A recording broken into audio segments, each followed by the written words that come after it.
Welcome to Annapurani உலகம்.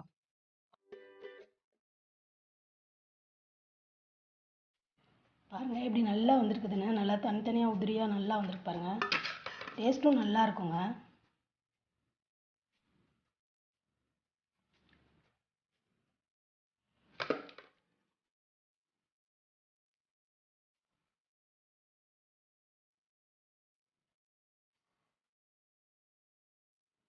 நம்ம கோஸ் பொரியல் செய்ய போகிறோம். அதுக்கு முட்டைக்கோஸ் இந்த மாதிரி நல்லா நைஸாக கட் பண்ணி தண்ணிக்குள்ளே போட்டு வச்சுருக்கேங்க. தண்ணியில் உப்பு மஞ்சத்தூள், கல் உப்பு ஒரு ஸ்பூனு, மஞ்சத்தூள் கொஞ்சம் போட்டு வச்சுருக்கிறேன்.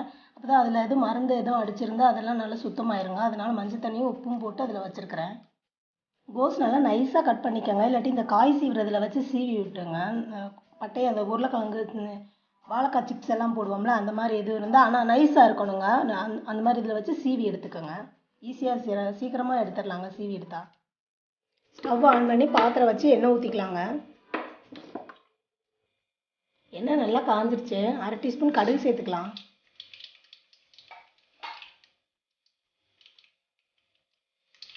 கடுகு நல்லா பொரிஞ்சு வரட்டுங்க. எண்ணெய் நல்லா காஞ்சோன்னா கடுகு போடுங்க. அப்போ தான் சீக்கிரமாக பொரியும். கடுகு நல்லா பொரியிறதாங்க உடம்புக்கு நல்லது. கடுகு பொரிஞ்சிடுச்சு. கருவேப்பிலை சேர்த்துக்கலாம். 2 பச்சை மிளகாய் இந்த மாதிரி கீரி வச்சுக்கிறேங்க. அந்த மாதிரி சேர்த்துக்கலாம். ஃபுல்லாக கீரி போட்டிங்கன்னா ரொம்ப காரமாக இருக்கும். அதனால் இப்படி சேர்த்துக்கலாம். 10-15 சின்ன வெங்காயம் கட் பண்ணி வச்சுருக்கேன் நல்லா நைஸாக, அதையும் சேர்த்துக்கலாம்.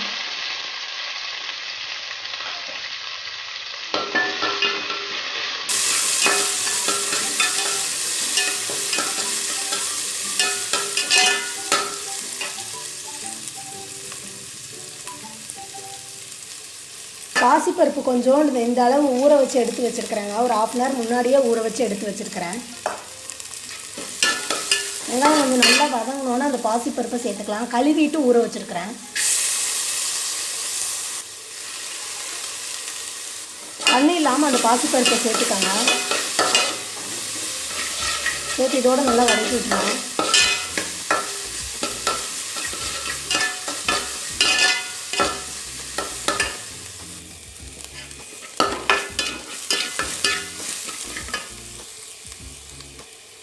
இப்போ கட் பண்ணி வச்சுருக்கிற கோஸ் தண்ணியை நல்லா பிழிஞ்சிட்டு சேர்த்துக்கலாங்க. தண்ணி இல்லாமல் சேர்த்துக்கலாம்.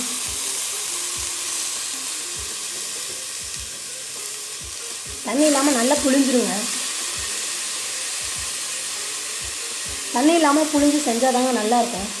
தண்ணியோடு வந்துச்சுன்னா நல்லா இருக்காது. இப்போ இதுலேயே கொஞ்சம் தண்ணி இருக்கும். அந்த தண்ணியே போதும். நீங்கள் புழிஞ்சு போட்டாலும் அதுலேயே கொஞ்சம் தண்ணி வரும். நல்லா பாருங்கள், தண்ணியே இல்லை பாருங்கள். தண்ணி இல்லாமல் நல்லா புழிஞ்சு போட்டுக்கோங்க.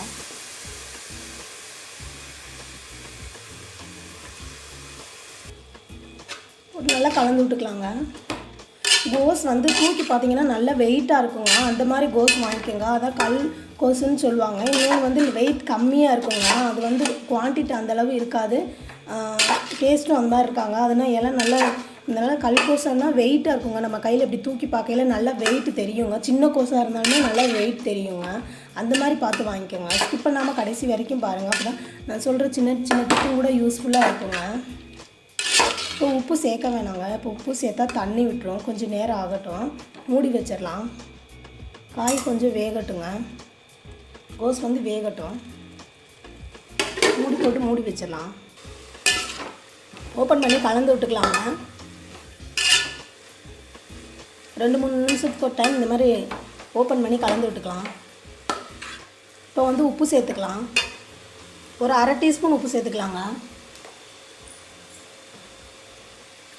உப்பு பார்த்துட்டு சேர்த்துக்கலாம். ஏன்னா நம்ம ஏற்கனவே தண்ணியில் கொஞ்சம் உப்பு போட்டிருக்கோம்ல, அந்த உப்போடது கொஞ்சமாச்சும் இதில் இருக்கும். அதனால் உப்பு பார்த்துட்டு சேர்த்துக்கலாம். கம்மியாக சேர்த்துட்டு டேஸ்ட் பண்ணிவிட்டு அப்புறமா சேர்த்துக்கலாம்.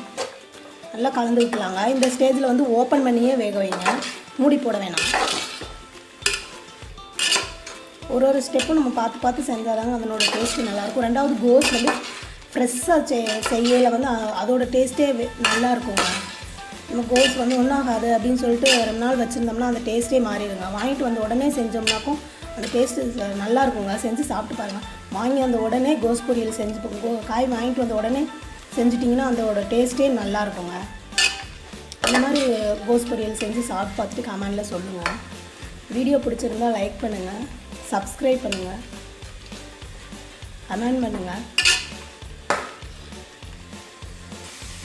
இந்த மாதிரி ஓப்பன்லேயே வச்சு கிண்டணுங்க. தண்ணி நிறைய வந்து மூடி வச்சு அந்த தண்ணிக்குள்ளே வேகிற மாதிரி வச்சுக்க கூடாதுங்க. இப்படி ஓப்பனில் வச்சு இப்படி பரட்டி விட்டாதாங்க அந்த டேஸ்ட்டே நல்லாயிருக்குங்க.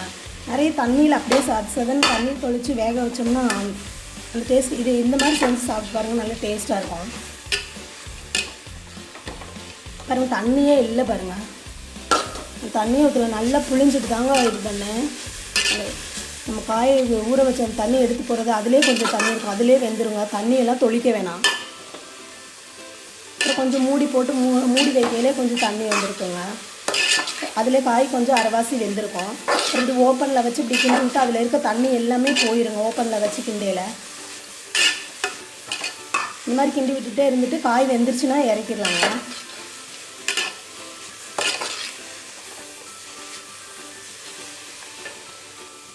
இந்த ஸ்டேஜில் வந்து காய் வெந்துருச்சான்னு டேஸ்ட் பண்ணி பார்த்துக்கோங்க. உங்களுக்கு எந்த அளவுக்கு வேகணுமோ அந்த அளவுக்கு வேக விட்டுருங்க.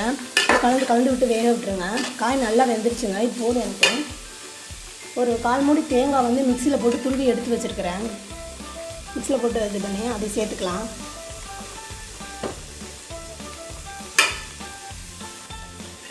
இந்த மாதிரி நம்ம கைவிடாமல் கலந்து விட்டுருக்கையில் வந்து டீஸ்மாக ஹையிலே வச்சுக்கோங்க. அப்போ தான் அதில் இருக்க தண்ணியெல்லாம் நல்லா போயிடுங்க. தண்ணியே இல்லை இதில். அப்படியே நீங்கள் சரியாக புளியாமல் போட்டாலும் அந்த தண்ணியெல்லாம் அப்படி ஹை ஃப்ளேமில் வச்சு இப்படி கரெக்ட் கொடுக்கையில் அந்த தண்ணியெல்லாம் எதுவுமே இருக்காதுங்க. கோஸ் நல்லாயிருக்குங்க.